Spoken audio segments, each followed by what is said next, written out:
Votre attention s'il vous plaît. Cet élément est en français. Contactez-nous pour savoir s'il est aussi disponible en la langue de votre préférence. Veuillez aussi noter qu'il est en audio uniquement. Dépourvu de ce fait d'image originaire. Évangile-éternel.com. Si c'est l'évangile éternel que vous recherchez, alors c'est ici. ChristEquality.com. Les cieux sont à la portée de votre main, juste par un simple clic de la souris. La rubrique Pasteur et pasteur. vous présente aujourd'hui l'homme de Dieu, le bien-aimé, l'apôtre Blanchard Ingela, ministre de l'Évangile éternel.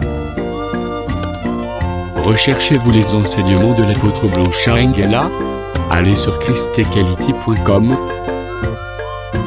ou sur evangileeternel.com/blancharengala.html. Les enseignements sont disponibles en texte, audio et vidéo. Surtout, ne partez point sans souscrire à l'une de nos chaînes YouTube qui correspond à votre version linguistique. Souscrivez s'il vous plaît. Bonne édification au nom de notre commun Seigneur et Dieu Jésus-Christ. Amen. Amour, paix, bénédiction, lumière et assistance du Saint-Esprit sur vous, mes très chers compatriotes et concitoyens célestes, dans le nom puissant de notre Seigneur Jésus-Christ.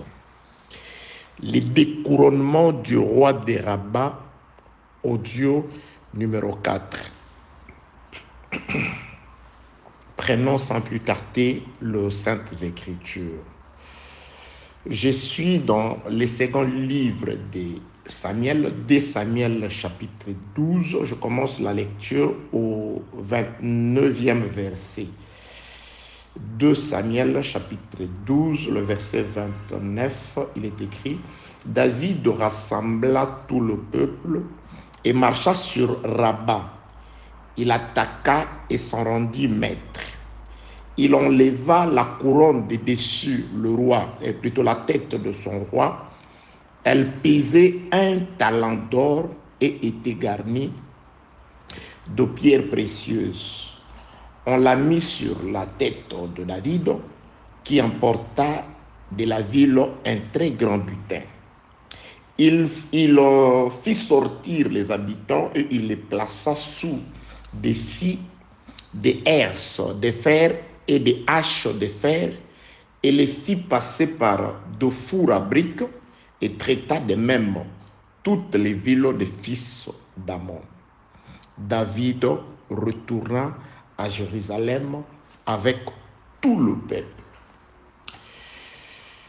Bien-aimés, c'est un enseignement qui nous a vraiment pris du temps.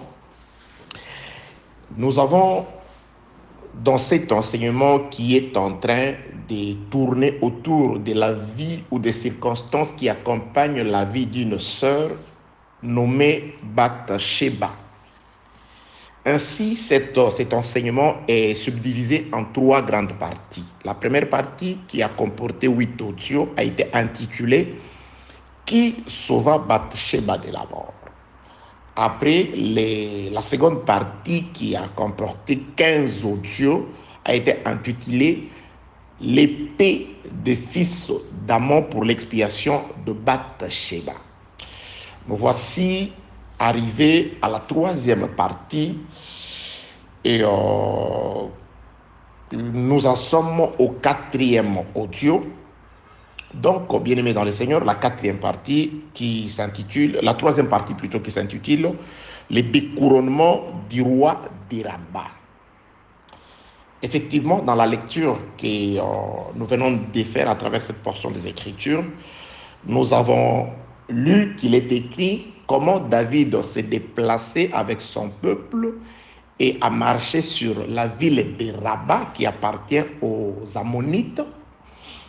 Et ainsi, il a découronné leur roi de sa couronne d'or pesant un talent garni de pierres précieuses, et la couronne est passée de la tête du roi des Ammonites à la tête de David. Comment sommes-nous arrivés jusqu'à ce découronnement? Quelles sont les conséquences, et plutôt les causes, les raisons de ce combat-là, de cet acte-là, de ce découronnement-là? Lisons, bien-aimés dans le Seigneur, je vais faire un petit récapitulatif. Nous allons lire 2 Samuel toujours, chapitre 10e, deuxième livre de Samuel, chapitre 10e. Je commence la lecture au premier verset. Après cela, le roi des fils d'Ammon mourut, et Hanoun, son fils, régna à sa place. David dit: je montrerai de la bienveillance à Hanoun, fils de Nakash, comme son père en avait montré à mon égard. Et David envoya ses serviteurs pour les consoler au sujet de son père. Lorsque les serviteurs de David arrivèrent dans le pays des fils d'Ammon, les chefs des fils d'Ammon dirent à Hanoun, leur maître: penses-tu que ce soit pour honorer ton père que David t'envoie des consolateurs? N'est-ce pas pour reconnaître et explorer la ville et pour la détruire qu'il envoie ses serviteurs auprès de toi? Alors Hanoun, fils des serviteurs de David, leur fit raser la moitié de la barbe et fit couper leurs habits par le milieu jusqu'au haut des cuisses, puis il les congédia. David, qui fut informé, envoya des gens à leur rencontre, car ces hommes étaient dans une grande confusion, et le roi leur fit dire: restez à Jéricho jusqu'à ce que votre barbe ait repoussé, et revenez ensuite. Les fils d'Ammon, voyant qu'ils s'étaient rendus odieux à David, firent enrôler à leur solde 20 000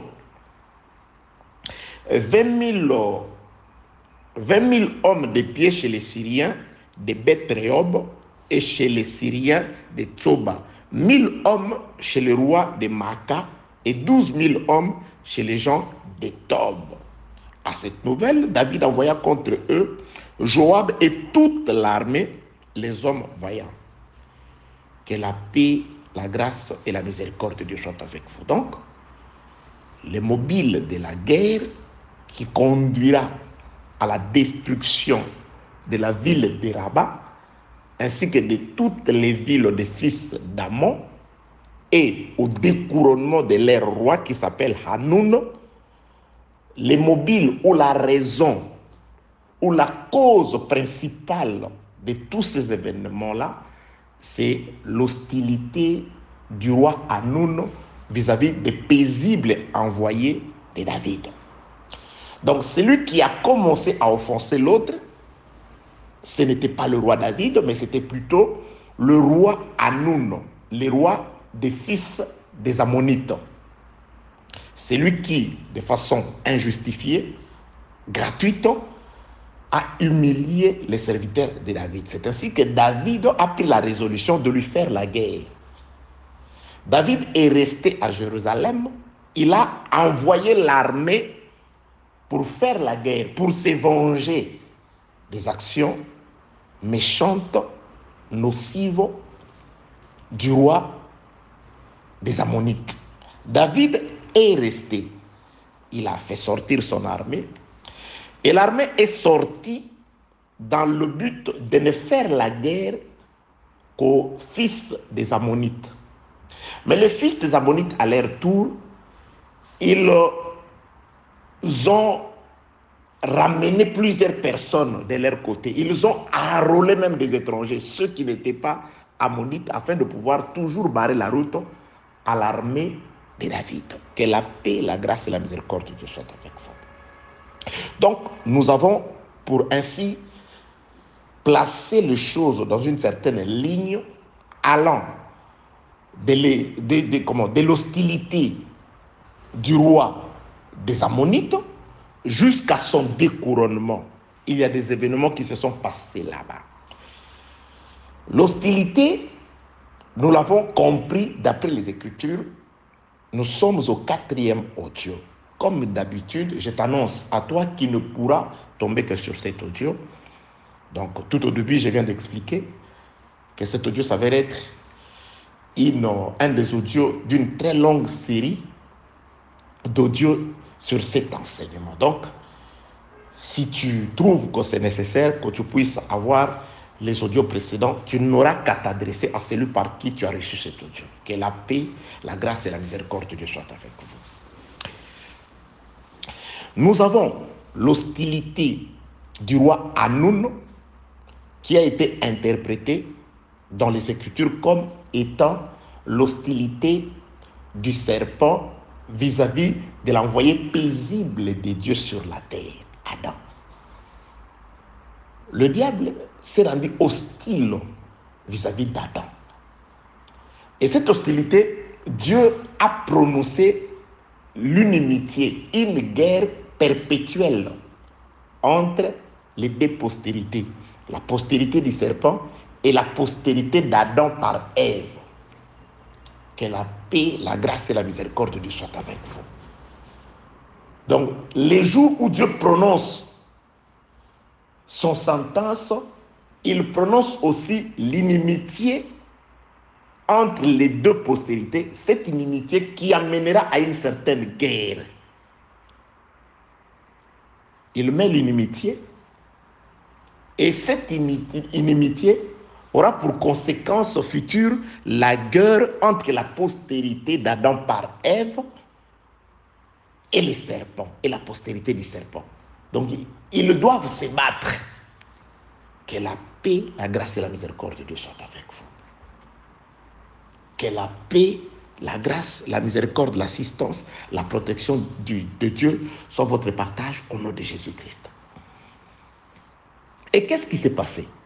Lorsque David a envoyé ses soldats pour aller combattre le fils des Ammonites, qui s'étaient barricadés dans leur ville, par la suite, David s'est souvenu qu'il y a une femme qui a péché, Bathsheba. C'est là que Bathsheba entre en jeu. Nous avons expliqué dans les audios précédents, nous sommes allés dans différentes façons pour expliquer l'acte de Bathsheba, l'adultère de Bathsheba. Comment Bathsheba a accepté une autre sémence. Et Bathsheba, d'après Deutéronome 22, méritait la mort suite à ses forfaits qu'elle avait plutôt commises. Alors, pour sauver Bathsheba, David va trouver la réponse au salut de Bathsheba pour la préserver de la mort. David va trouver sa réponse dans la parole de Dieu. Dans la parole de Dieu, il y a eu une première femme que Dieu avait aimée sur toute la terre. Et cette femme, c'était le peuple, le premier. C'était Adam. Adam était comme la femme que Dieu est allé chercher en dehors du jardin. Parce que Dieu est allé chercher Adam comme la poussière en dehors du jardin. Dieu a aimé Adam et il l'a donné tout. L'amour, la gloire, le couronnement et tout le pouvoir. Mais après un temps, Adam a désobéi. Donc Adam, comme Adam avait reçu une autre sémence, Dieu avait déjà prévenu Adam. Le jour où tu accepteras une autre sémence que celle que je t'ai donnée, c'est-à-dire tu marcheras à l'encontre de la parole, ce jour-là tu mourras. Alors Dieu, par miséricorde, pour sauver Adam, l'humanité de la mort, Dieu va procéder à une substitution. Il doit remplacer le coupable par un innocent. Qu'est-ce que Dieu va faire? Il va remplacer Adam, la femme, la terre, l'humanité, par son mari, par celui qu'il avait aimé le premier. Or, celui qui a aimé Adam le premier, qui est allé le chercher dans la poussière, qui est allé lui donner la forme, qui a donné son souffle à Adam, qui l'a amené au jardin, qui l'a revêtu de l'autorité, de la gloire et de tout, de la supériorité, c'était Dieu. Donc, Dieu se voit dans l'obligation de pouvoir mourir à la place d'Adam pour sauver Adam. C'est pourquoi l'œuvre de la croix, nous avons compris que c'est Dieu qui est venu donner sa vie afin que Adam soit sauvé. Dieu est esprit, il a revêtu la chair, la plénitude de la divinité dans un corps, afin que par la mort de la chair, Adam soit sauvé. Nous sommes aujourd'hui Adam, nous sommes sauvés, nous qui étions coupables du péché par notre premier parent. Aujourd'hui, si nous sommes en vie, si nous sommes devenus héritiers de toutes les promesses glorieuses de Dieu, privilégiés, épouses Didier Très-Haut du Saint-Esprit, c'est parce que quelqu'un a pris notre place. Et celui qui est mort à notre place, c'était un innocent. Mais il s'est sacrifié par amour. C'est parce qu'il nous avait aimés. C'est parce qu'il nous aime. Il a été le substitut, le remplaçant. Il a été battu à cause de nos erreurs. Il a été blessé à cause de nos erreurs. Il a été méprisé, insulté, injurié à cause de notre faute, de nos culpabilités. Il était un agneau sans défaut. Alors David va chercher la réponse pour le salut de Bathsheba dans ce que je viens de vous dire. Comme Bathsheba aussi a commis le même type de péché qu'Adam. Parce que Adam a reçu une autre sémence. Il a cru à une autre parole. Et Bathsheba a reçu la sémence de notre mari. Alors pour le salut de Bathsheba, David va chercher la réponse dans ce que je viens de nous dire. Qui doit mourir à la place de Bathsheba? Eh bien, c'est son vrai mari. Le vrai mari de Bathsheba s'est avéré être quelqu'un, un soldat qui s'appelle Uri. On a fait venir Uri, le Héthien. David a demandé à Uri d'aller coucher avec sa femme. Uri va exactement copier ce que Jésus-Christ a fait. Parce que Jésus-Christ est vivant, il avait aussi refusé de donner la sémence à Israël, à sa femme, à la terre. Vivant, il a parlé en parabole. Il a enveloppé la vérité. Il a ainsi agi selon lui-même afin que, parlant en parabole, que le peuple ne comprenne pas et qu'il ne se convertisse pas, puisqu'il ne les sauve pas non plus. Uri aussi vivant, on lui demande d'aller coucher avec sa femme, il refuse parce qu'il suffisait qu'Uri donne sa sémence à Bathsheba, Bathsheba serait justifiée, Bathsheba serait sauvée. Mais l'enfant qu'elle porterait ne serait pas d'Uri. Je suis allé dans un des audios, je crois le premier ou le deuxième de la seconde partie pour expliquer que cet acte-là c'est aussi fait dans la maison, c'est aussi réalisé plutôt dans la maison de Judas. Je suis dans le livre de Genèse chapitre 38-39. Judas, le quatrième fils de Jacob. Judas avait 3 garçons. Il a pris pour son premier garçon une femme nommée Tamar. La Bible déclare le premier garçon de Judas s'appelait Er. Il était méchant. Dieu l'a tué à cause de la méchanceté. Et avant qu'il ne meure, il n'a pas eu le temps de laisser une postérité ou de pouvoir donner un enfant à son fils. Alors la loi disait que si le frère a une femme et qu'il ne donne pas de postérité à cette femme-là, si le frère en question meurt, le frère cadet, celui qui vient après, pourra prendre cette femme de manière à donner une postérité. Et l'enfant qui naîtra de cette relation-là portera le nom du défunt. Alors, comme Er, le premier fils, le premier né de Judas, est mort sans laisser de postérité ou d'enfant à Tamar, il était évident que le second qui vient après Er, qui s'appelle Onan, puisse prendre cette femme-là. Onan a accepté la loi. Il a pris la femme, mais la Bible déclare, lorsqu'il allait vers cette femme Tamar, il s'essuyait à terre, c'est-à-dire il s'unissait à la femme, il donnait le plaisir à la femme, il faisait tout à la femme, mais sa sémence, au moment de pouvoir donner la sémence, il s'est retiré de la femme pour remettre la sémence, pour mettre la sémence à terre. La Bible justifie, Onan justifie son acte, il dit, il se disait, si je donne ma sémence à cette femme et que la femme enfante, l'enfant ne portera pas mon nom, il portera le nom de mon frère défunt. À cause de ça, Onan refusa de donner sa sémence à la femme de son défunt frère. La Bible déclare, cela irrita Dieu et Dieu le tua aussi. Nous avons expliqué que le premier-né qui avait la femme, c'est Moïse, qui avait pour femme la maison d'Israël.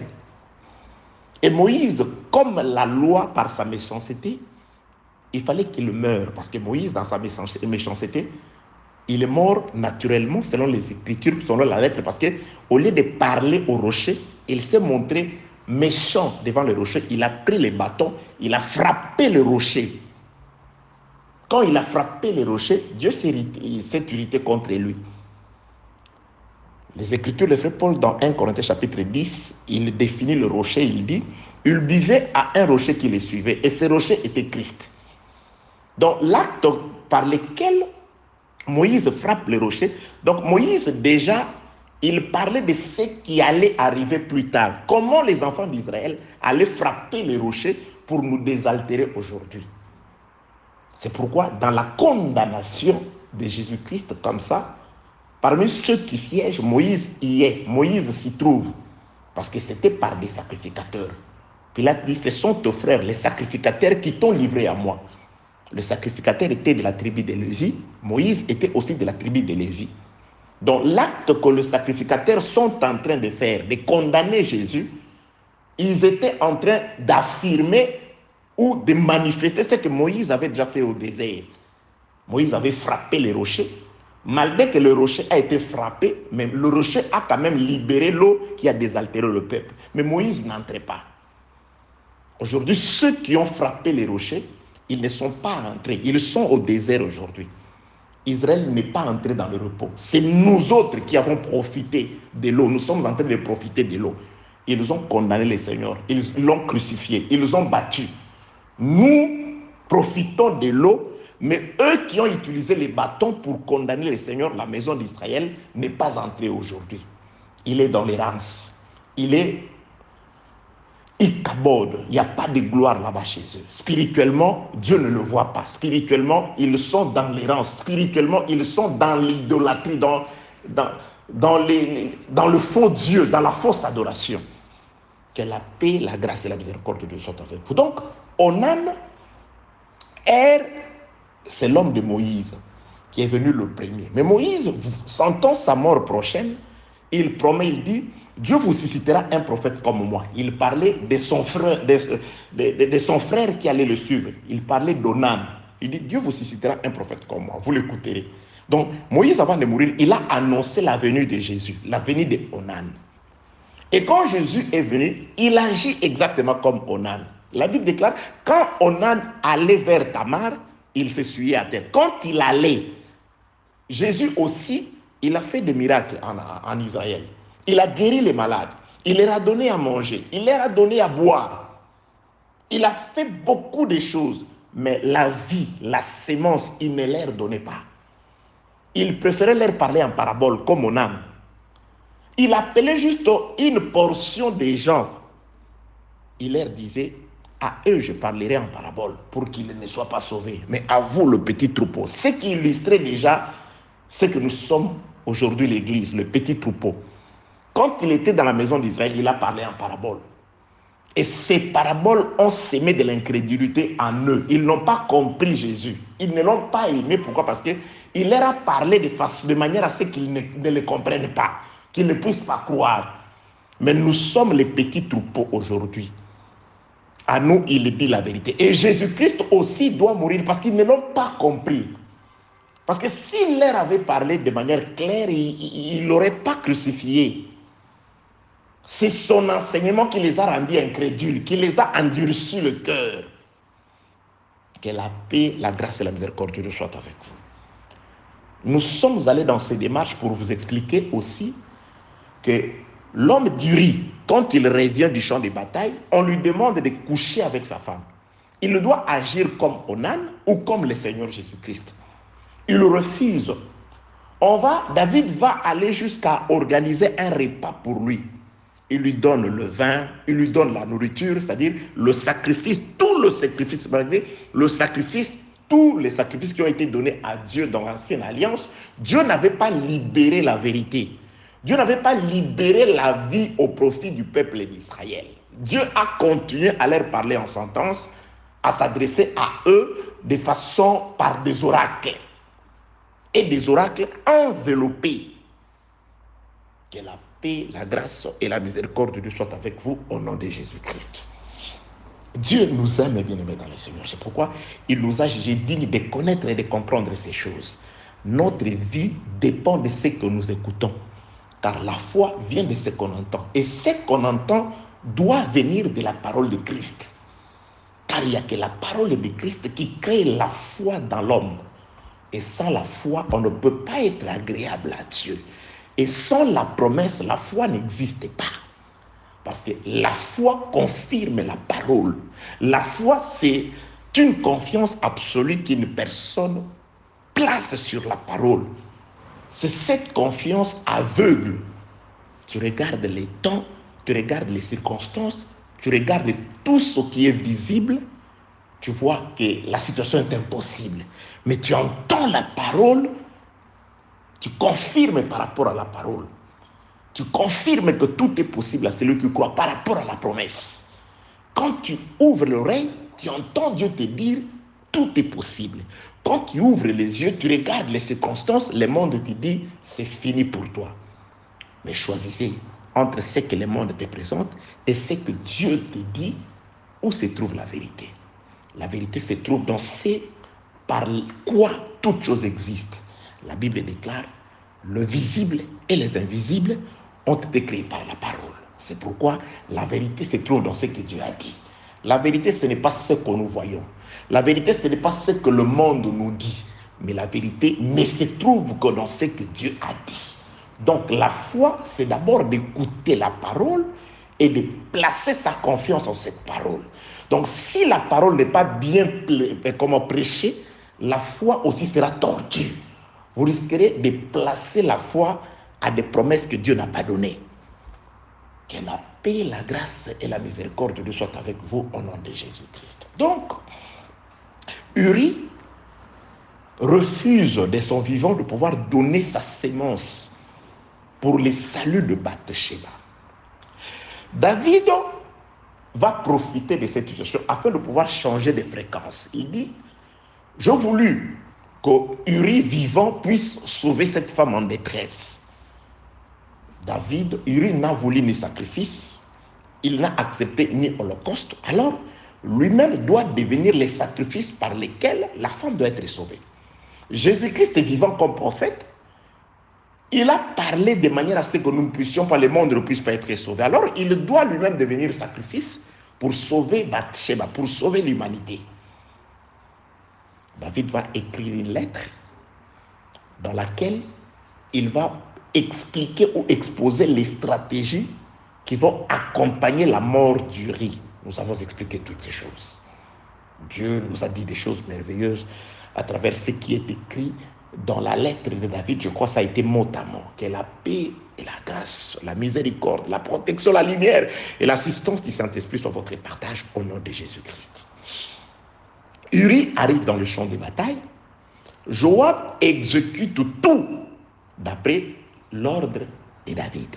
Nous avons expliqué, c'est l'accomplissement du dessein de Dieu. David a fait un dessein, un plan. Il a prédestiné, il a tracé une ligne de prédestination qu'on devait suivre la vie d'Uri jusqu'à sa mort. Lorsque le plan de David s'accomplit, c'est-à-dire Uri est mort, un serviteur sort du champ de bataille, il revient dans le camp annoncer la bonne nouvelle. C'est une nouvelle de tristesse, mais c'est aussi une bonne nouvelle pour Bathsheba. Pourquoi? Parce qu'il y a une écriture qui va s'accomplir, Romains 7, 1 à 3. La femme, aussi longtemps que le mari est vivant, elle est liée par la loi à son mari. Si ce dernier meurt, la femme est libre. En épousant quelqu'un d'autre, elle n'est plus coupable de quoi que ce soit. Donc la mort d'Uri, certes, c'est une nouvelle de douleur qui introduit Bathsheba dans la maison de deuil, mais c'est une nouvelle qui va s'avérer bénéfique à Bathsheba plus tard. Pourquoi? Parce qu'après avoir pleuré son mari, elle deviendra la reine. elle montera dans le palais royal. Uri qui meurt comme Jésus à Golgotha, le champ de bataille, la nouvelle de la mort d'Uri de Jésus-Christ nous est apportée aujourd'hui par le Saint-Esprit. Nous sommes allés dans ce qui est écrit dans le livre de Lévitique chapitre 14 pour parler de la cérémonie qui accompagnait la purification d'un lépreux. Comment on offrait 2 oiseaux et que l'un de 2 oiseaux mourait et l'autre était renvoyé dans les champs avec le sang de l'oiseau mort. C'est pourquoi celui qui annonce la bonne nouvelle doit être imbibé du sang du cadavre, de la vie du cadavre. Nous annonçons la mort, la nouvelle de la mort, parce que quand on voyait l'oiseau dans les champs, les habitants du champ, l'église disait, les plantes disaient, voici cet oiseau-là, il porte le sang de l'oiseau mort. Un envoyé de Jésus, un messager de Jésus, un ministre de Jésus-Christ, est celui qui est rempli de la vie de Jésus. Il enseigne par la parole et par sa conduite, par son comportement, par sa vie. Le ministère, c'est ce qu'on est. Ce n'est pas seulement ce qu'on dit, mais c'est ce qu'on est. C'est ça le ministère. Un modèle, comme on a dit à Timothée pour la jeunesse, en parole, en foi, en œuvre, en toutes choses. Ça, c'est le ministère. Ce n'est pas seulement le verbe. Mais quand vous ne vous comportez pas bien, même le verbe devient aussi tordu. Parce que celui qui ne se comporte pas bien, très souvent, dans ce qu'il dit, il justifie le mal. Donc, même ce qu'il dit est tordu. Que la paix, la grâce et la miséricorde de Dieu soient avec vous au nom de Jésus-Christ. Alors, Uri meurt. Comment meurt Uri? Il meurt par la main de ceux-là même qui avaient irrité David. David organise qu'Uri puisse mourir par le main des Ammonites. Ce sont ceux Ammonites avec qui David était déjà en guerre avant même que Uri ne soit envoyé dans le champ. La raison de l'armée israélite dans le champ de bataille, c'était les hostilités des Ammonites. Nous sommes allés dans les Écritures pour comprendre, bien-aimés dans le Seigneur, que le roi qu'on va découronner, en réalité, c'est le même qui avait offensé, qui avait commencé à offenser David en minimisant, en méprisant ses serviteurs. Et si nous avons compris que le serviteur, le consolateur méprisé par Hanoun, représentait Adam que Dieu a déposé dans les jardins le premier. Donc Hanoun, comme Satan, il a fait chuter les premiers Adam. Je vais vous dire, je vais vous donner un détail. Pour arriver à ses fins, c'est-à-dire faire chuter les premiers Adam, le diable n'est pas directement passé par Adam. Il savait qu'en passant directement par Adam, il ne réussira pas. Il est passé par la femme d'Adam. C'est pourquoi le frère Paul dit, ce n'est pas l'homme qui a été séduit, mais c'est la femme. C'est-à-dire, l'homme n'a pas été séduit par le diable. Celui qui a été séduit par le diable, c'était la femme. Mais l'homme a par amour, il a mangé par amour à sa femme. Que la paix, la grâce et la miséricorde de Dieu soient avec vous. Donc, Satan a réussi à renverser Adam en passant par sa femme. Adam est mort par amour à sa femme. Idem, lorsque le diable voulait se saisir de Jésus-Christ, il savait qu'il n'a pas le pouvoir de pouvoir s'attaquer directement à Jésus. Il doit passer aussi par la femme.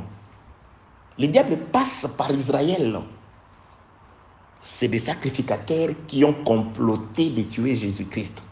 Ce sont les Juifs qui ont livré leurs propres frères aux païens afin que le païen puisse les crucifier.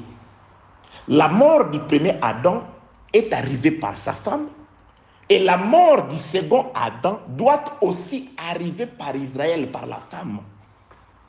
Que la paix, la grâce et la miséricorde de Dieu soient avec vous. Parce que avant la mort de Jésus-Christ, Dieu avait pour bien-aimé sur la terre, pour femme sur la terre, Israël. Donc c'est Israël qui doit livrer son mari. C'est par Israël que Jésus-Christ meurt. Et c'est par Adam, c'est par Ève aussi que Adam va mourir.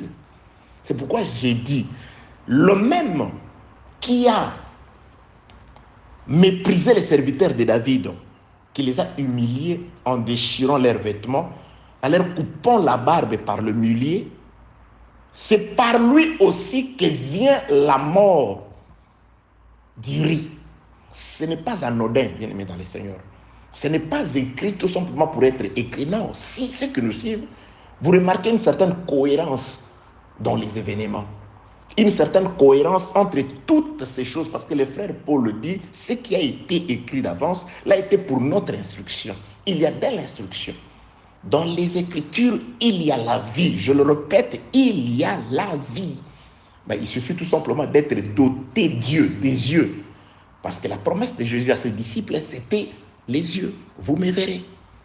Et ceux qui voient, ils doivent aider les autres à voir. C'est pourquoi Jésus-Christ dit, heureux que vous êtes, vous qui voyez ces choses, vous qui entendez ces paroles. Plusieurs d'entre les grands, des rois, ont voulu voir ce que vous voyez, ont voulu entendre ce que vous entendez.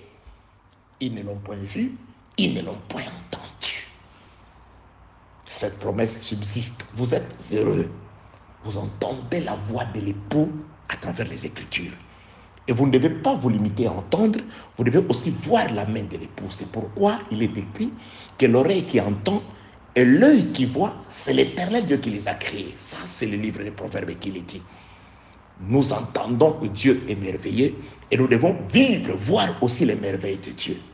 Nous entendons que Dieu est celui qui secourt les malheureux quand ils crient à lui. Nous devons aussi vivre, voir ces secours afin que la promesse soit complète. Nous sommes heureux parce que nous entendons et nous voyons. Heureux vous qui entendez la bonne nouvelle de l'évangile.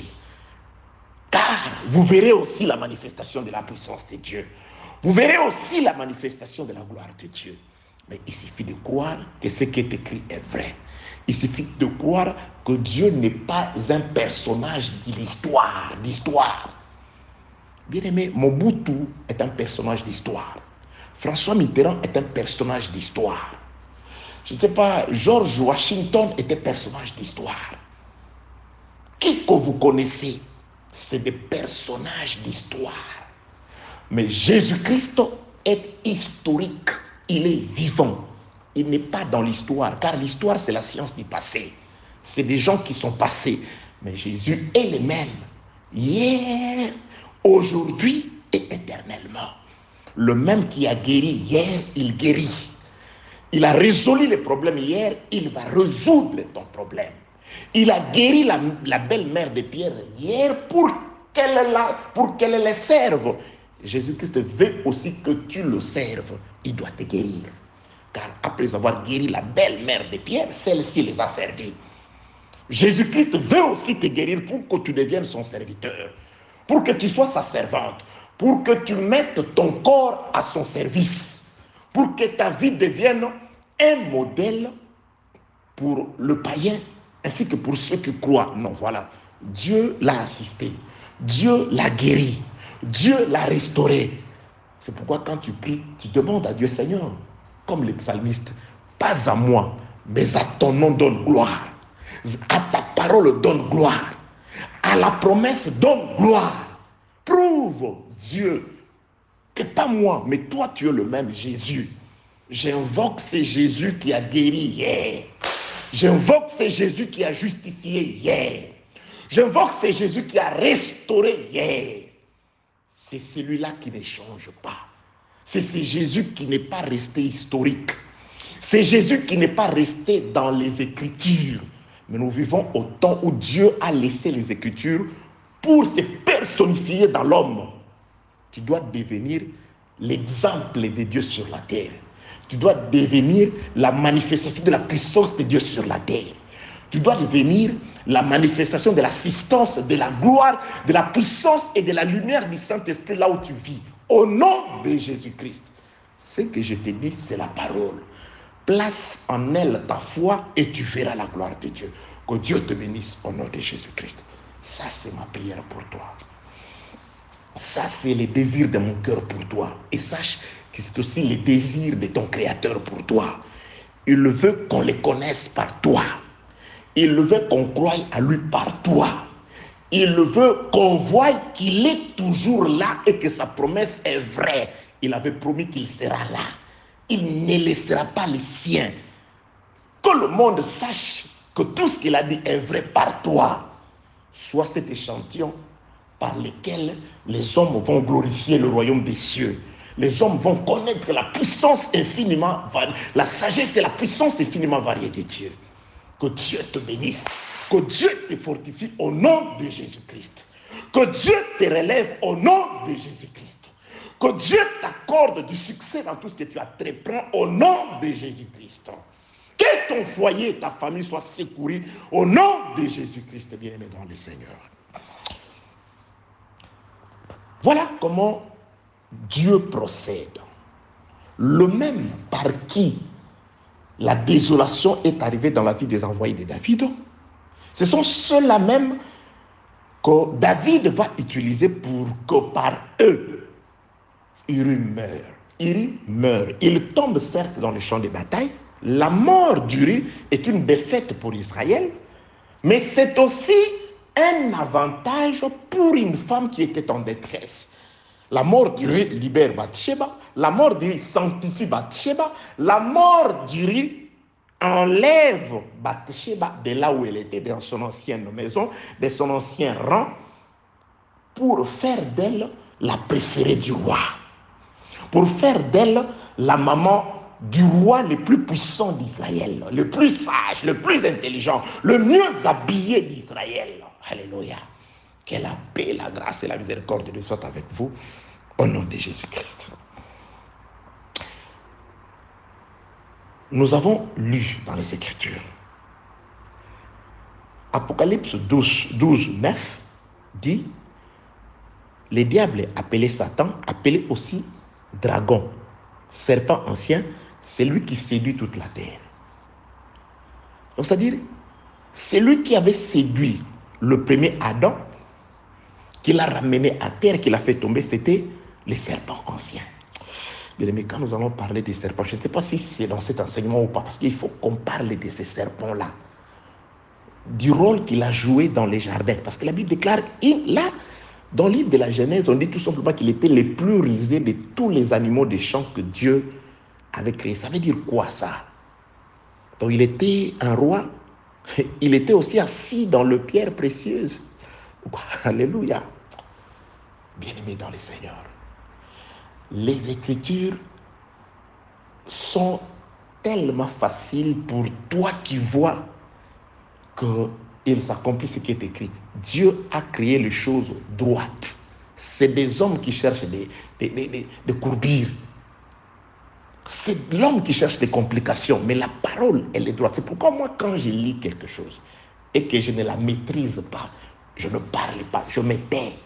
Soit je dois prier.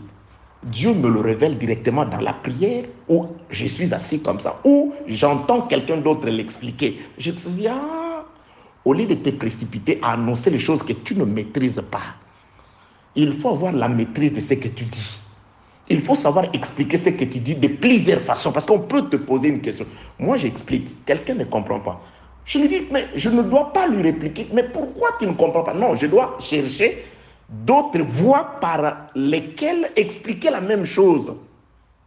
C'est ce qu'on appelle enseigner. C'est ce qu'on appelle plutôt donner de la connaissance. Vous employez multiples chemins pour parvenir à la même solution. Je donne l'exemple.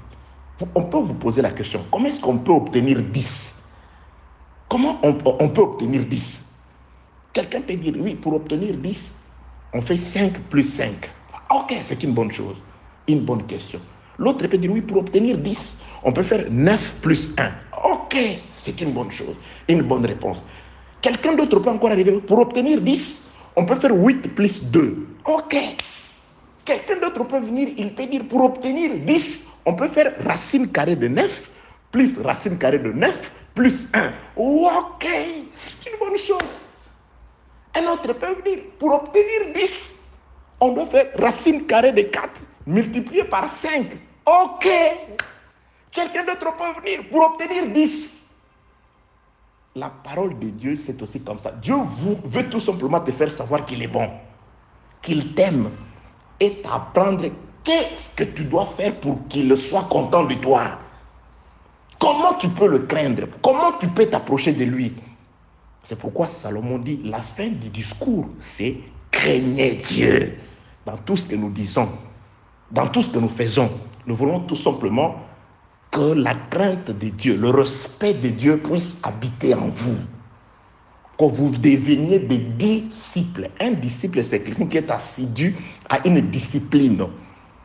Jésus-Christ, ce n'est pas en vain qu'il appelait les siens des disciples. Ils étaient assidus, assis à la discipline de Jésus. Ils étaient disciplinés comme Jésus. Raison pour laquelle on les a appelés chrétiens. On a vu en eux la discipline de Jésus. Ça, c'est la fin du discours. Toutes les révélations, quand je te parle par doctrine, quand je te parle par connaissance, par révélation ou par prophétie, fin du discours, je veux que Christ soit formé en toi. Et Christ, c'est le respect de la parole. Christ, c'est la discipline, même devant la mort, une discipline absolue vis-à-vis de Dieu. Père, que ce ne soit pas ma volonté, mais que ce soit ta volonté. Christ en toi, tu seras comme Marie. Qu'il me soit fait selon ta volonté, Dieu. Je ne comprends pas trop cette histoire-là. Comment une vierge peut-elle devenir enceinte? Marie n'a pas douté, mais elle a demandé comment? Parce qu'il y a des personnes qui disent, un prédicateur a prêché. Marie a douté, mais Dieu ne l'a pas frappé. Il a frappé Zacharie. Il est entré par là pour donner beaucoup de révélations. Tes révélations peuvent être bonnes. C'est comme une jolie maison, très bien ornée. Mais lorsque les fondements n'est pas solide, le vent, lorsqu'il va passer, le torrent, lorsqu'il va passer, la tempête, lorsqu'il va passer, cette maison sera renversée. Marie n'a jamais douté. Elle a demandé à l'ange, comment cela se fera-t-il? Ah, Marie voulait l'explication. Explique-moi en d'autres termes, puisque je ne connais pas d'homme. Comment? Comment? C'est pourquoi, quand vous me posez des questions, je comprends parfois que vous voulez savoir comment. C'est pourquoi nous disons, enseigner, c'est comme répondre à une question. Tu passes par ce chemin. Ça ne marche pas. Tu emploies un autre chemin. Il ne comprend pas. Après, il te dira, oui, j'ai compris. Certainement, bien aimé, il existe une différence entre comprendre et pratiquer. Nous prêchons la parole de manière à ce que vous la saisissiez, que vous la compreniez. La pratique, ça c'est le problème de Dieu avec toi. Moi, je prends de l'eau. J'ai toujours donné cet exemple.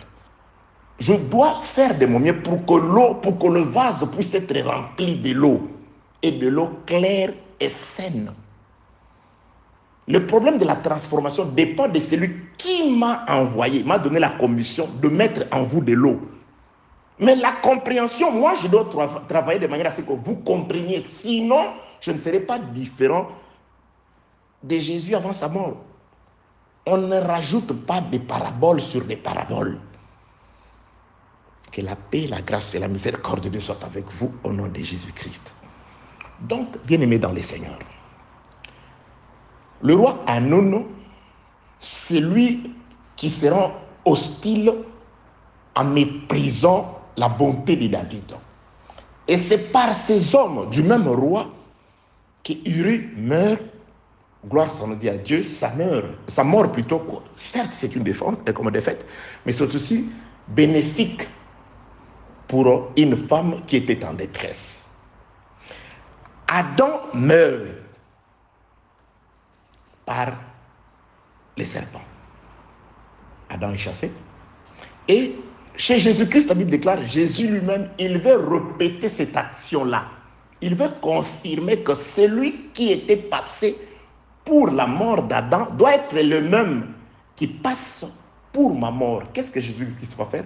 Il dira à ses disciples, celui à qui je remettrai le morceau trempé, c'est celui-là qui me trahira. Il prend le morceau trempé il le remet à Judas.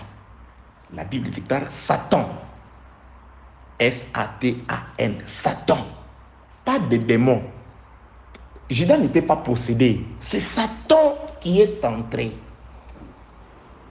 Le même que les serpents anciens. Apocalypse 12, 9, 10 dit plutôt, c'est Satan. Les serpents anciens, c'est Satan. Il est entré, il a fait chuter les premiers Adam et il vient aussi pour faire chuter quant à la chair, entre guillemets, les seconds Adam.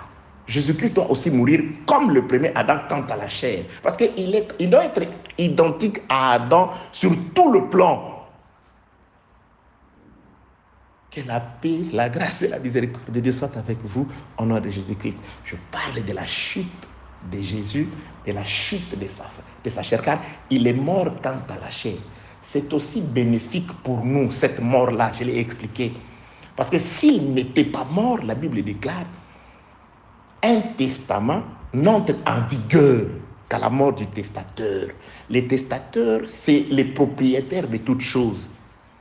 Tu ne peux pas être le testateur d'un bien qui ne t'appartient pas.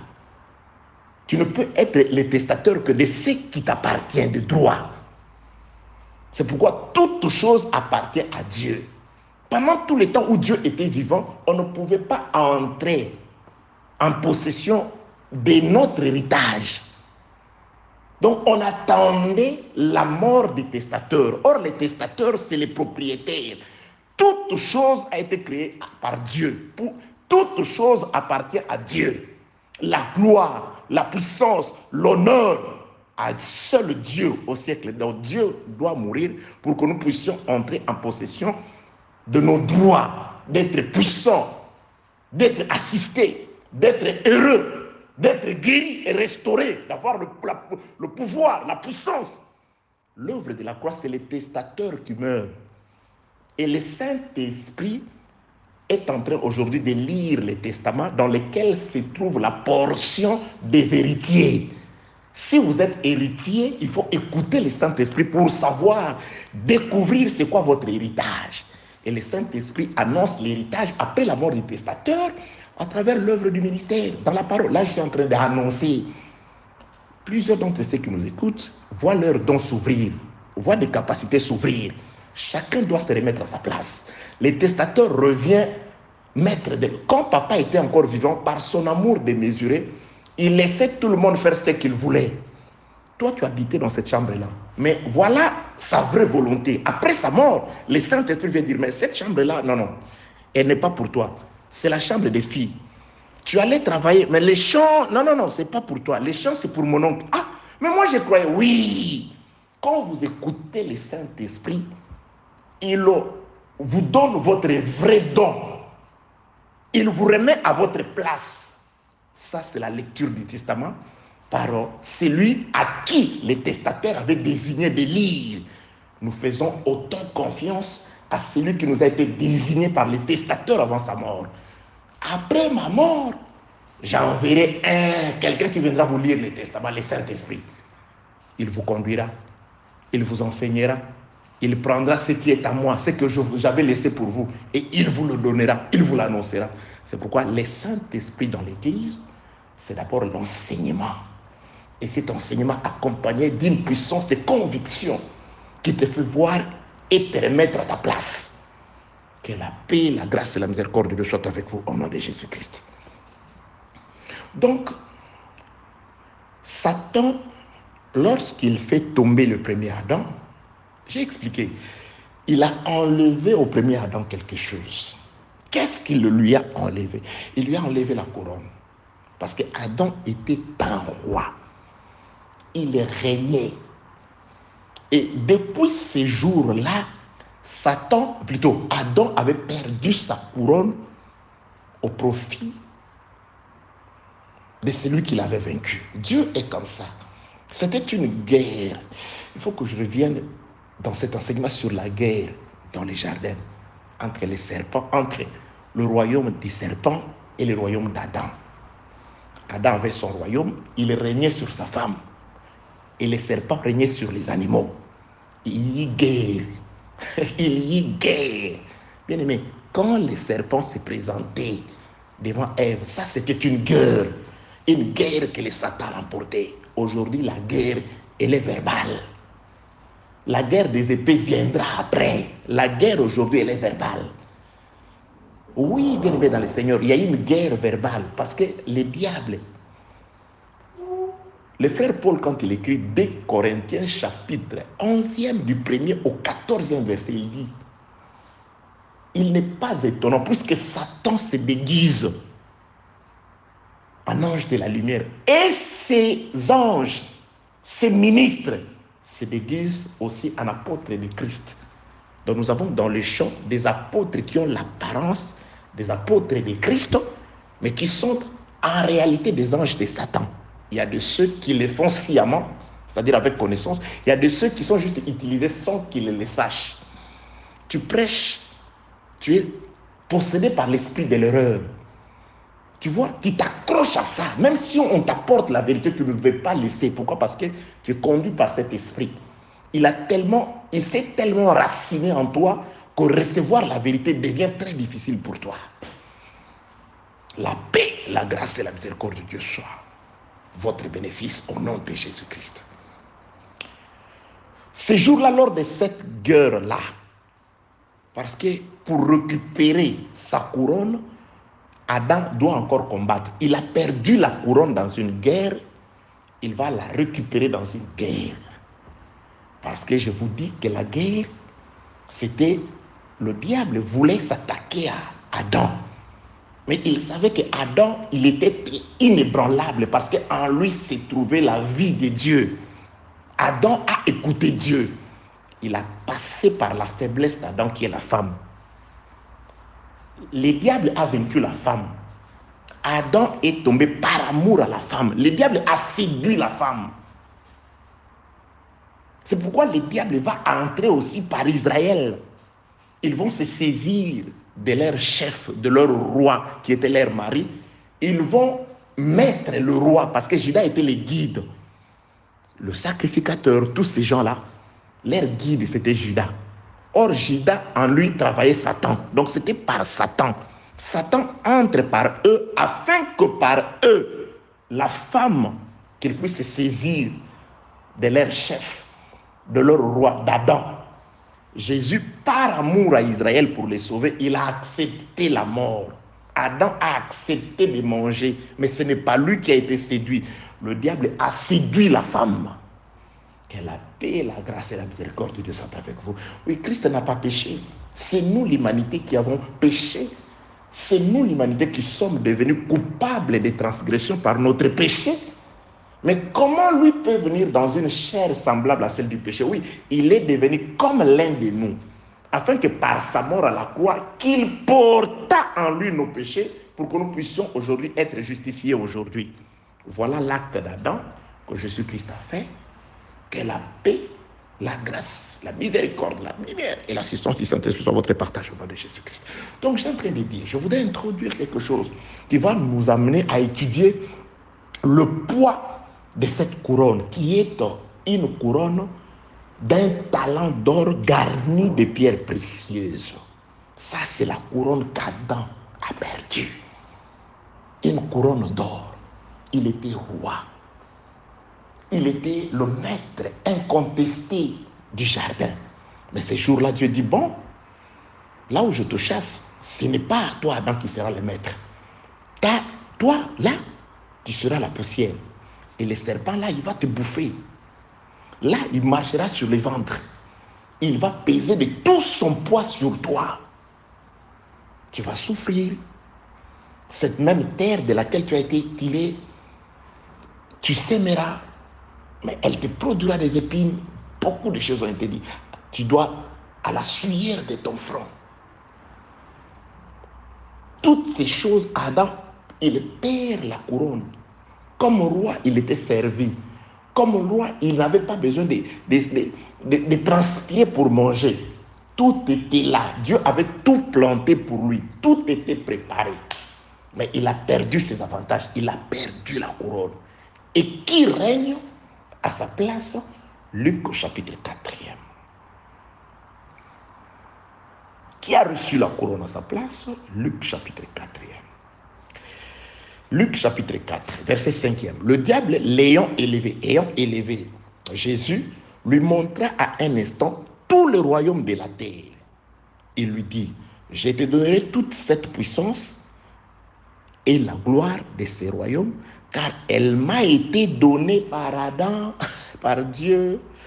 Elle m'a été donnée et je la donne à qui je veux. Si donc tu te prosternes devant moi, elle sera toute à toi.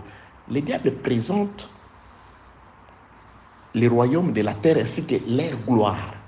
Adam a régné. Le diable, il est fidèle, il dit, en tout cas, moi je ne me suis pas approprié de ça par force. Non, moi ça m'a été donné. Ça m'a été donné. La couronne que je porte là, les rois des princes de la terre, les princes de ce monde, cette couronne-là, elle m'a été donnée. Jésus-Christ ne peut pas lui poser la question par qui. Si Blanchard peut le savoir, mais comment Jésus savait. Il dit, bon, raccourci. Effectivement, je suis venu pour te découronner, c'est-à-dire pour... Tu vois, le diable comprend déjà que Jésus est venu pour récupérer la couronne. Mais il lui fait passer par un raccourci que le Seigneur refuse d'emprunter. Il dit, bon, tu es venu pour la couronne, je sais. Moi, on m'a donné la couronne par la bêtise du premier Adam. Dieu a dit, il m'a placé sur lui. Il a fait de moi son maître. Alors toi, tu es venu pour récupérer la couronne. Mais, voilà ce que je te propose. Accepte de t'agenouiller devant moi, de te prosterner devant moi. Je te rendrai la couronne. Jésus-Christ, il va refuser l'offre. Il va refuser cette offre. Parce que Jésus-Christ sait qu'il ne peut pas passer par ce chemin-là pour récupérer la couronne qu'Adam avait perdue. Il va passer par la force. Il passera par la force. Effectivement, lors de la première venue, quand il était là, il va s'agenouiller, mais pas devant le diable, mais devant Dieu. Car l'œuvre de la croix, c'est Jésus qui s'humilie devant son Père. Il dit, Père, que ce soit ta volonté et non ma volonté. Il s'humilie. Mais pour récupérer la couronne, c'est-à-dire la gloire et le royaume de la terre, pour récupérer cette gloire, parce que Jésus-Christ, quand il le met, il laisse le diable avec sa gloire, avec cette couronne. Le diable lui a présenté, il dit, la couronne est là, on m'a juste donné, tu récupères votre couronne, mais tu t'agenouilles. Jésus-Christ dit, non, ce n'est pas la procédure, je vais la récupérer, ce n'est ni le temps, ni la procédure. Frère, il n'y a rien, tu veux ce poste-là? Oui, la PDG, il te trouve beau. Oh, ben tu n'as qu'à accepter de flirter avec la PDG. Tu auras l'argent. Tu peux nourrir ta famille. Tu peux faire voyager ta femme. Parfois, le diable, il veut marchander avec toi ce qui t'appartient, bien aimé. Le diable veut marchander avec toi sur ce qui t'appartient. Le pouvoir, la gloire, la domination, l'assistance matérielle font partie, toutes ces choses font partie de la manne, de l'eau, et de tout ce dont tu as besoin pour t'acheminer, pour ta marche pendant que tu es dans le désert. Mais le diable, parfois, il va te proposer par des raccourcis ce qui est à toi. Sans le savoir, tu débarques chez vous, dans la maison, quelque part où on te reçoit, tu ne sais pas que c'est un des héritages de ton papa. Et là, on commence à te dire, voilà, il faut que tu laves la maison avant de manger. Il faut que tu laves la maison. Mais quelqu'un vient te souffler à l'oreille. Non, non, non, tu ne dois pas le faire. C'est normalement toi l'héritier de cette maison. Dis-leur tout simplement, je refuse, tu verras. Ils vont comprendre que tu as déjà la connaissance de tes droits. Quand tu leur dis, mais que faites-vous? Vous ne savez pas que, comme ça je vais appeler papa. Je vais prier, je vais entrer en prière. Je vais entrer en prière. Ok, tu peux manger. Ok. Nous sommes là à tes services. Il y a des gens qui sont héritiers, mais qui ne le savent pas. Qui ne le savent pas, qui veulent accepter marchander avec le diable pour ceux qui leur appartiennent. Jésus-Christ savait, je viens pour récupérer le royaume de la terre et sa gloire. La couronne qui est sur la tête d'Hanoun.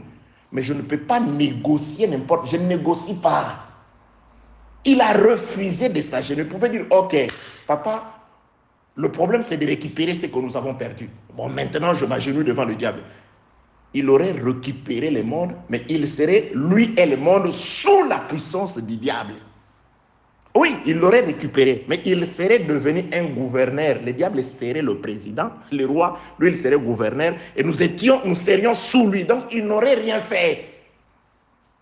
Tu acceptes ce qu'on te présente là?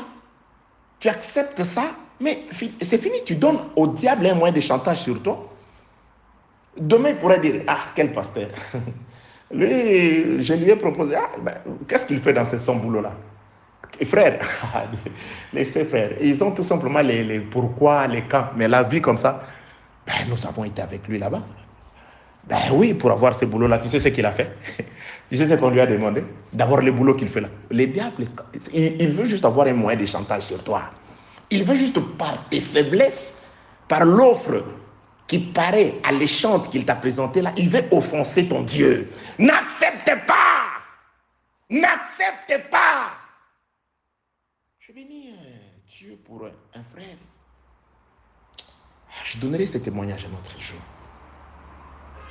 Il a refusé le demande, vraiment une demande très, très alléchante, qui va faire de lui une personne très importante.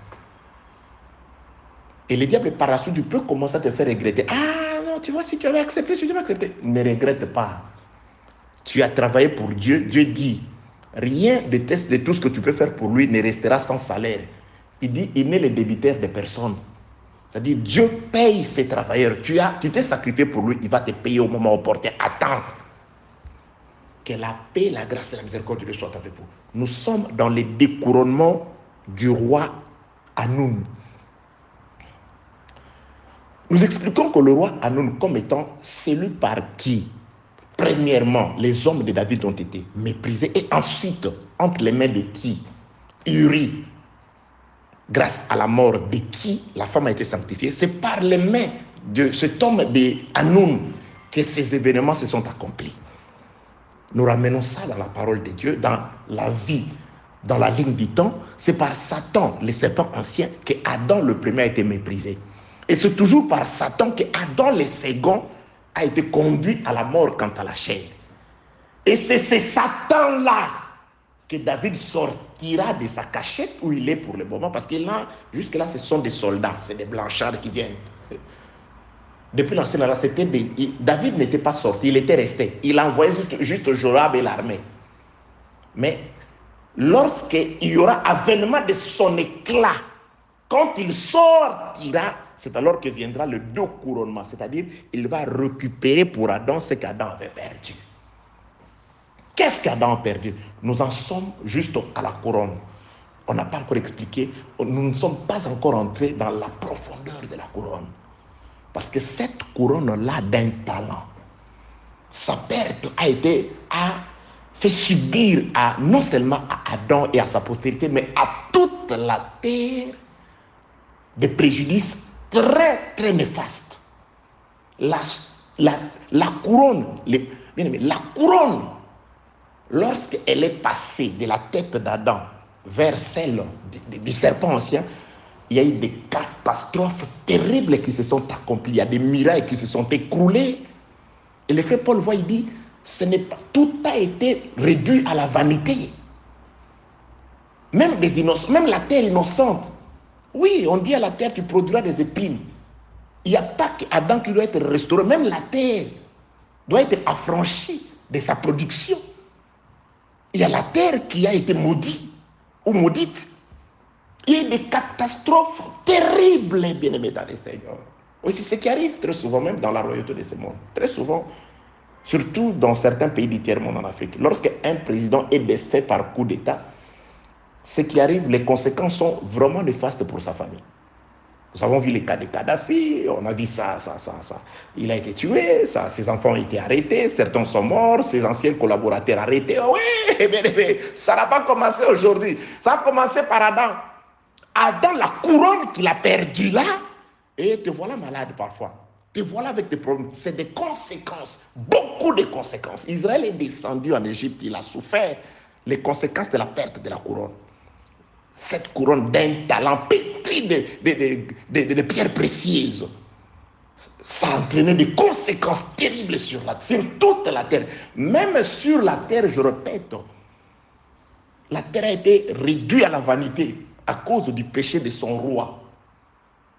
À cause du péché de du roi. Le roi David, quand il a fui son fils Absalom, il est parti. Ses concubines en ont souffert. Des pauvres concubines qui n'avaient rien demandé. Absalom va les chercher. Tout ça, il voulait humilier le roi. Prenez ses concubines. Il va les placer sur le toit. Au vieux sud de tout Israël. Qu'est-ce qu'on fait là-bas? On est en train de pouvoir humilier les femmes de son père.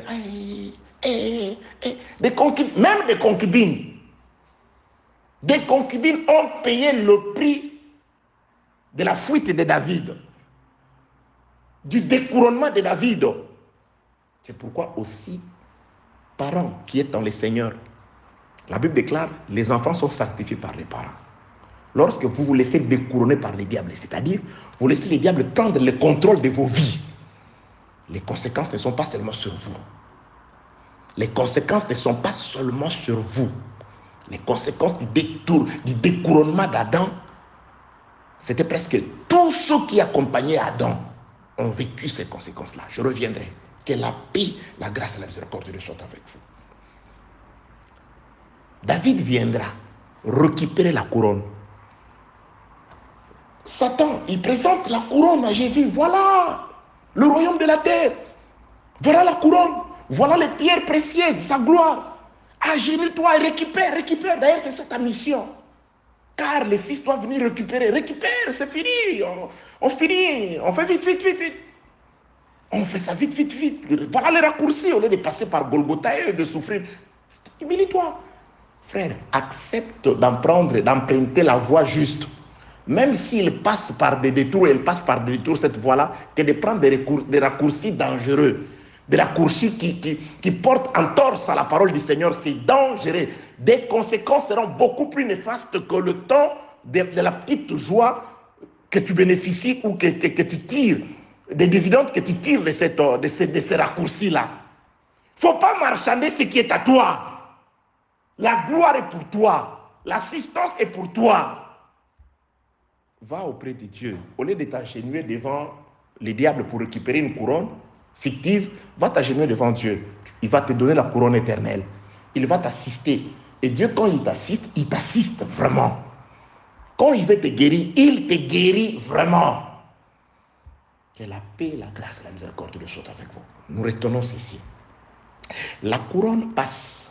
Et lorsque Adam perd la couronne, Job me dit quelque chose. Attends, c'est bienvenu. Job chapitre 40. Laissez que je trouve ces passages d'écriture. Que Dieu nous aide. Job chapitre 40.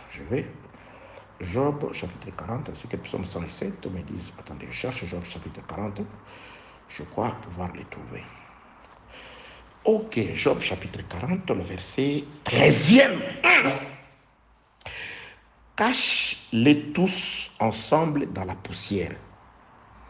Enferme leur front dans les ténèbres. Cache-les tous dans la poussière.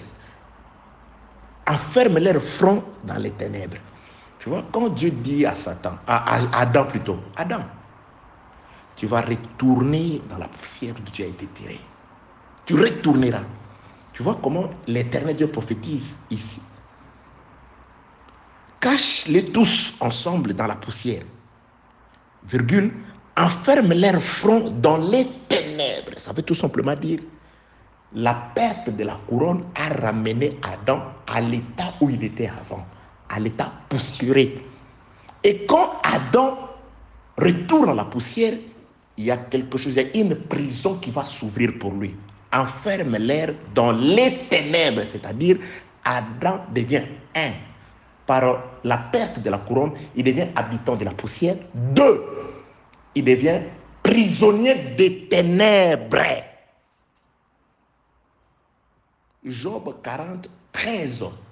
Il devient prisonnier des ténèbres. Habitant de la poussière, virgule, prisonnier des ténèbres. Pourquoi? Parce qu'il a perdu la couronne. C'est pourquoi il faut qu'on lui remette la couronne. La couronne va tirer Adam de la poussière, premièrement, et deuxièmement, va les libérer de la prison des ténèbres. Retenez ceci aujourd'hui. la perte de la couronne par Adam, c'est couronne qui passe d'Adam vers le diable, qui sera récupérée plus tard par David quand il sortira par l'avènement de son éclat Armageddon. Ces couronnes-là rendra à Adam la lumière qu'il a perdue. Pas seulement à Adam. J'ai dit les conséquences du découronnement d'Adam a été manifestée même dans la vie de la nature. La nature, la terre a été maudite. La terre a produit une mauvaise herbe à la place de la bonne. Donc même la terre doit être purifiée. Même la terre doit être rénovée. Psaume 107. Ah oui, je vais... Oh, accorde-moi juste 2 minutes. Le temps de nous trouver Psaume 107. Psaume 107, je commence au 10e verset. Ceux qui avaient pour demeure les ténèbres, vous voyez, ceux qui avaient, ceux-là, qui avaient pour demeure les ténèbres, qui avaient pour demeure les ténèbres, c'est celui qu'on a enfermé dans la poussière.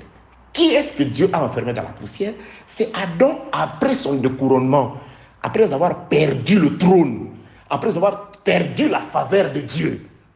Vous verrez aussi dans le livre de Lévitique chapitre 21, on dit qu'un sacrificateur, il ne quittera pas le sanctuaire, car l'huile d'onction de son Dieu sur sa tête est sa couronne. Donc l'huile d'onction qui a été placée sur le sacrificateur, c'était ça sa couronne. C'est pourquoi il ne doit pas sortir du sanctuaire. Donc Adam, la couronne, c'était l'huile de Dieu, la grâce, l'esprit de Dieu en lui, le faveur de Dieu. Mais lorsque Adam pêche, il va perdre, c'est-à-dire un sacrificateur qui va sortir du sanctuaire. Là, c'est Lévitique chapitre 21. C'est un sacrificateur, Adam, c'est un sacrificateur qui va sortir du sanctuaire, qui va perdre la couronne, c'est-à-dire l'huile cessera de le oindre. Depuis la mort d'Adam jusqu'à la venue de l'huile à la croix, c'était une période où il n'y avait pas l'huile. Je reviendrai dans l'huile. C'est là où vous comprenez aussi pourquoi les deux oliviers sont aussi appelés des oins. Pourquoi Israël recevra aussi l'huile. Quand tu seras parti, toi et moi, nous partirons à l'enlèvement. Israël, on doit le oindre. C'est-à-dire qu'ils rentreront dans les sanctuaires. Parce qu'on dit les sacrificateurs, ils ne sortent pas du sanctuaire. Il ne va pas profaner les sanctuaires. Pourquoi? Parce que l'huile sur sa tête est la couronne de Dieu. Adam perd la couronne, c'est-à-dire l'huile cesse de le oindre. Adam devient sans onction. Il y a des pasteurs aujourd'hui, ils parlent, mais il est sans onction. Vous écoutez, non, c'est des ramassages ça et là. Des explications rationnelles. Bien aimé, ça ce n'est pas rationnel à la manière des hommes. Que la paix, la grâce et la miséricorde de Dieu soient avec vous. Psaume 107. Ceux qui avaient pour demeure les ténèbres, qui avait pour demeure les ténèbres? C'est Adam et sa postérité. Pourquoi sont-ils là-bas? Parce qu'ils ont été enfermés dans la poussière. On leur a récupéré la couronne. Et une couronne d'un talent d'or. Je reviendrai dans les ténèbres. Vous allez comprendre pourquoi la couronne est d'un talent d'or. Garnie de pierres précieuses. Car ceux qui avaient pour demeure les ténèbres et l'ombre de la mort, vous voyez, captifs dans la misère et dans le chêne des ténèbres, parce qu'ils s'étaient révoltés contre les paroles de Dieu, parce qu'ils avaient méprisé les conseils du Très-Haut. Ils avaient méprisé par Adam, la parole de Dieu a été méprisée. Adam a méprisé les conseils du Très-Haut, conséquence, il a perdu la couronne.